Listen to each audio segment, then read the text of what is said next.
बिहार में बम्पर जीत, बिहार में एसआईआर को टाटा बाय बाय कहने वालों की हार, बिहार में सुशासन की जीत। आज बीजेपी पूरे देश में इस बात को सीना ठोक कर कह सकती है। सर 56 इंच की जीत हो गई सर। निश्चित रूप से ये 56 इंच की जीत है, ये आपका कहना बिल्कुल ठीक है। और ये जीत भारतीय जनता पार्टी के यशस्वी प्रधानमंत्री नरेंद्र मोदी जी, उनकी कथनी और करनी के कारण भी ये जीत है।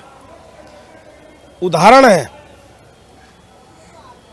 कि हम एनडीए में अपने कमिटमेंट के प्रति प्रतिबद्ध रहते हैं। कमिटमेंट किया कि नीतीश जी मुख्यमंत्री होंगे। मीडिया जगत ने और विपक्षियों ने, मीडिया ने सवाल पूछे विपक्षियों के कहने पर कि इस बार क्या होगा, भाजपा यदि ज़्यादा सरप्लस आ गई तो क्या होगा। लेकिन इस देश के मतदाताओं को और बिहार के मतदाताओं को मोदी जी की कथनी पर पूर्ण यकीन था कि जो कहते हैं वो करते हैं। इसलिए उन्होंने अपना विश्वास पहले से दुगना तिगना करके हमको आशीर्वाद देने का कार्य किया है। एक बहुत अच्छा मीडिया में प्रश्न और उत्तर का दौर चल रहा था। मोदी जी बाहर गए, फिर बिहार आ गए, फिर बाहर गए, फिर बिहार आ गए, फिर बाहर गए, फिर बिहार आ गए। तो ये बताता है उन्होंने बिहार को कभी छोड़ा नहीं था और इसीलिए अमित शाह उस पोजीशन में पहुंच गया जिसमें वो कह रहे थे चुनाव होने से पहले 160 सीटें जीतेंगे। क्या ये प्रधानमंत्री नरेंद्र मोदी और गृह मंत्री अमित शाह की दूरदृष्टि का परिणाम है ये जीत? निश्चित रूप से दोनों ही अत्यंत दूरदर्शी हैं, मेहनती हैं। और इसका आप पिछला, जिसे मैं कहूँ इतिहास, देख लीजिए कि मोदी जी और अमित शाह जी जो भी सोच है केवल बिहार के लिए नहीं है, संपूर्ण देश के लिए समान सोच है। एक नंबर। दूसरा, वो अपने आप को प्रधान सेवक भी कहते हैं और सबसे पहले कहते हैं कि हम भाजपा के कार्यकर्ता हैं।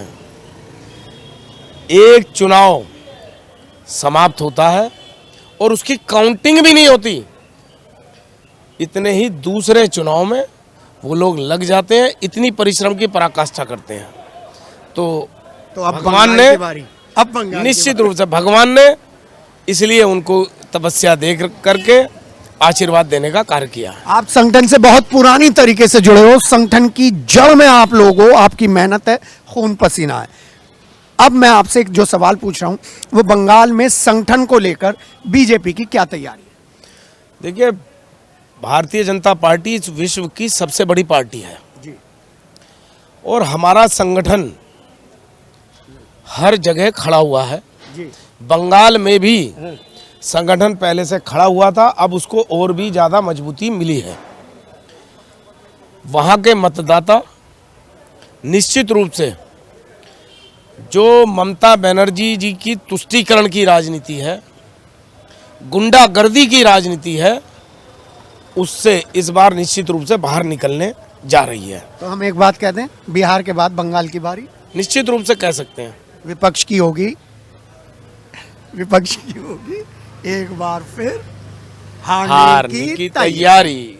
जी हाँ, बंगाल की बारी है, बिहार जीत चुके हैं। सुशासन वर्सेस कुशासन पे जनता बीजेपी और जेडीयू के साथ खड़ी है। नीतीश बाबू की उम्र का लिहाज किया गया है या मोदी के उस पोस्टर के बारे में चर्चा हो रही है जिसमें उन्होंने नीतीश जी के कंधे पर हाथ रखकर कहा था अब की बार नरेंद्र नीतीश की सरकार। जी हाँ, ऐसे डिस्कशन चलता रहेगा, राजनीतिक उठापटक चलती रहेगी। मेरे साथ रहेंगे मेरे सहयोगी अमित, मैं हूं के। चैनल है अपना जिला, चैनल बदला है तेवर नहीं।